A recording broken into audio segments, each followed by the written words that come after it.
Hasbi Rabbi Jallallah ma fi qalbi ghairullah Nur Muhammad Sallallahu La ilaha. Assalamualaikum warahmatullahi wabarakatuh. Waalaikumsalam warahmatullahi wabarakatuh. Alhamdulillah, Allahumma salli ala sayyidina Muhammad wa ala ali sayyidina Muhammad. Para usatiz ini dan ustadz yang saya muliakan, malam ini kembali kita ke rutinitas kita dalam setiap malam Kamis, yaitu ta'lim, kembali berdiskusi tentang ilmu agama yang insyaallah akan menjadi amal bagi kita. Semoga menjadi manfaat dan dapat kita manfaatnya dunia dan akhirat.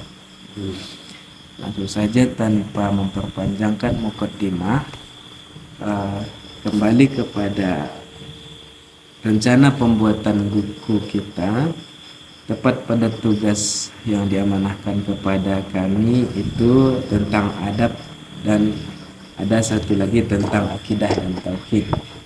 Untuk malam ini yang akan kita diskusikan bersama itu yang tentang adab dulu.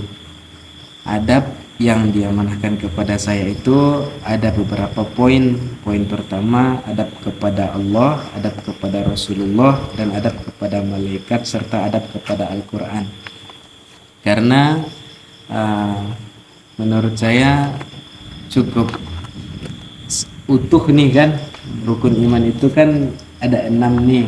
Ada kepada Allah, malaikat, Rasul, kitab, hari kiamat, dan takdir dan qadanya Allah. Jadi nanti rencananya saya mau lengkapi aja itu ke 6-6-nya di pembahasan ini. Sudah ada rencana pembuatannya di bawah itu. Sementara yang sudah tertulis di dalam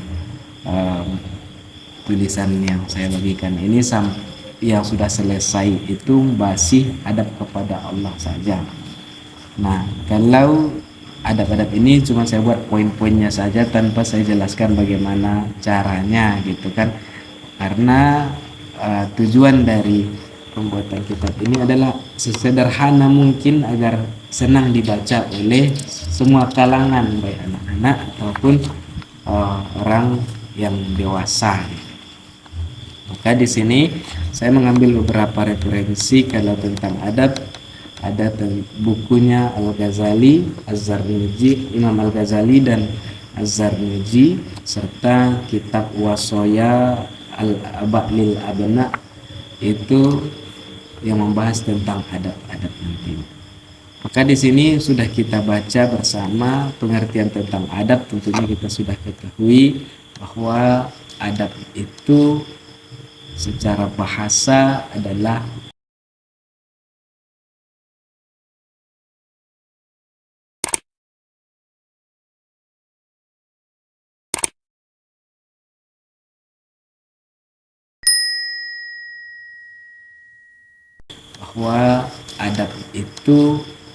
secara bahasa adalah budi pekerti, tingkah laku atau tabiat manusia sesuai dengan nilai Islam. Itu dari kamus Al-Munjid ya, yang asal katanya adalah adaba. Sementara di dalam bahasa Indonesia juga sudah dipakai kata-kata ini. Kita sudah memakai kata-kata adab ini semenjak kita lahir. Adab-adab itu bahasa Indonesia kita. Itu ternyata bahasa serapan dari bahasa Arab. Banyak sebenarnya bahasa Arab. Allahumma sholli yang kita serap, seperti nama masjid tetap masjid, sholat tetap sholat, nah seperti itu ya. Nah, saya di sini membuat tulisan ini berbentuk tanya jawab. Tanyanya ada pertanyaan tuh, di pengertian apa itu adab menurut Islam, apa pengertian adab, bagaimana pandangan ulama terhadap adab, dan di situ kita jelasin. Bisa kita baca juga apa itu adab dalam Islam. Tentunya adab dalam Islam adalah cara manusia menata hati dan sikapnya dalam menghadapi sesuatu berdasarkan contoh adab paling mulia, yaitu Nabi Muhammad SAW dan kitab Allah yang sudah mengajarkan adab, bagaimana cara hidup di atas bumi yang Allah ciptakan sebagai hambanya. Situ juga ada gambaran adab yang diajarkan Al-Quran di surah Al-Furqan ayat 25 ayat 63, wa ibadur rahmanul ladina yamsuna alal ardi haunan wa idza khotabahumul jahiluna qalu salama. Contoh adab yang Allah ajarkan dalam Al-Quran itu, seorang hamba itu seharusnya, hamba yang Allah akui hamba itu adalah orang yang ketika dia jalan di atas bumi ini hatinya tidak pernah sombong, berjalan dengan hati yang rendah.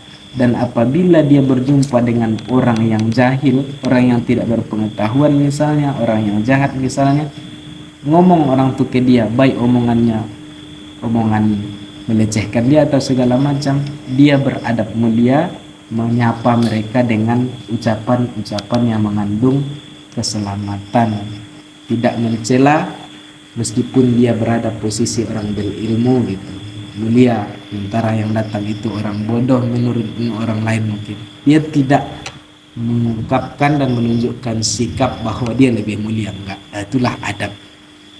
Nah, para ulama juga mengatakan bahwa banyak berpendapat tentang adab ini.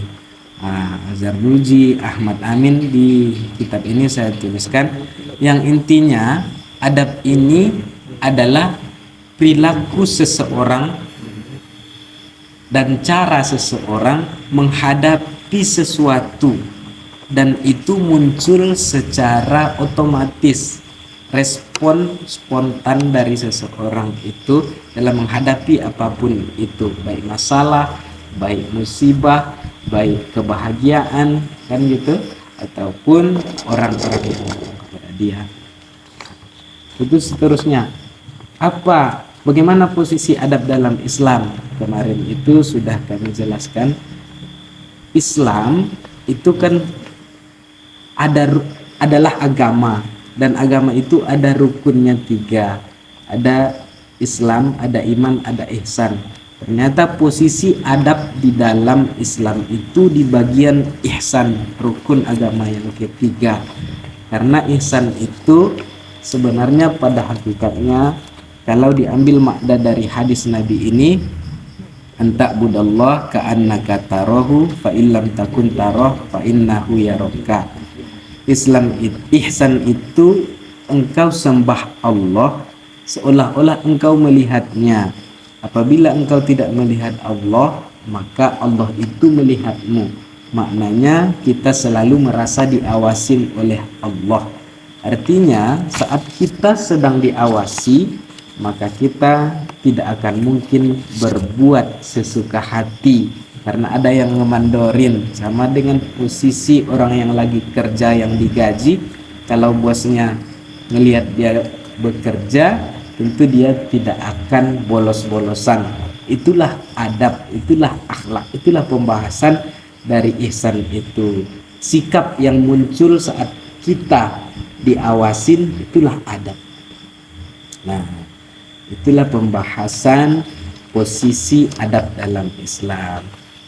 Hadapi ataupun diri kita sendiri. Kalau kita beradab, maka orang yang kita hadapi akan mulia di hadapan kita. Contoh kecil dari memuliakan orang dengan adab itu adalah sapaan-sapaan yang muncul setelah orang mengetahui bahwa adab itu penting. Mungkin sebelum adanya pembelajaran adab, orang memanggil ayahnya hanya panggil nama. Mungkin sebelum adanya adab, ibu itu dipanggilnya sebagai namanya saja, siapa yang dikenal, hui gitu. Tapi setelah adanya adab, maka muncullah ucapan-ucapan kemuliaan itu. Itulah contohnya ya.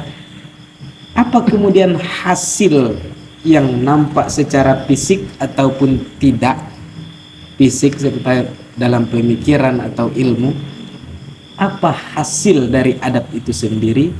Nah, itulah dia yang dinamakan peradaban. Peradaban itu kan karya ataupun yang nampak konkret ataupun tidak, karya yang nampak konkret ataupun tidak, yang bertujuan untuk memajukan sesuatu. Itulah dia peradaban itu, hasil cipta manusia. Peradaban ini hasil daripada adab. Karena contoh kecil itu saya buat di buku, di tulisan ini, hasil dari adab-adab istinja saja itu dapat menghasilkan sebuah kamar mandi yang bagus. Adab sholat itu harus di tempat suci, itu harus berada di tempat yang nyaman, harus khusyuk kita di dalamnya. Maka dari situlah muncul pemikiran membuat bangunan masjid gitu, agar masjid itu nyaman, senyaman mungkin akhirnya terjadi. Nah, itulah hasil daripada adab, peradaban yang mulia. Baju ini hasil dari adab nih. Kita kan jalan, adabnya nggak boleh buka-buka aurat. Maka pemikiran manusia saat dia beradab akan menghasilkan karya-karya yang menjadikan orang menjadi mulia. Nah, itu dia. Kemudian masuklah dia nanti ke pembahasan tentang adab-adab yang sudah ditentukan judulnya, yaitu berkaitan dengan ketauhidan dulu. Adab kepada Allah, adab kepada malaikat, adab kepada Al-Quran, adab kepada Rasul Allah, adab kepada hari kiamat, adab orang yang yakin dengan hari kiamat, dan adab orang ketika dia mendapatkan musibah ataupun mendapatkan kesenangan. Itu mengkiaskan kepada takdir dan qadarnya Allah. Nah, itu dia. Itu saja mungkin Ustaz gambaran dari yang sudah kami bagikan ini. Terima kasih. Assalamualaikum warahmatullahi wabarakatuh.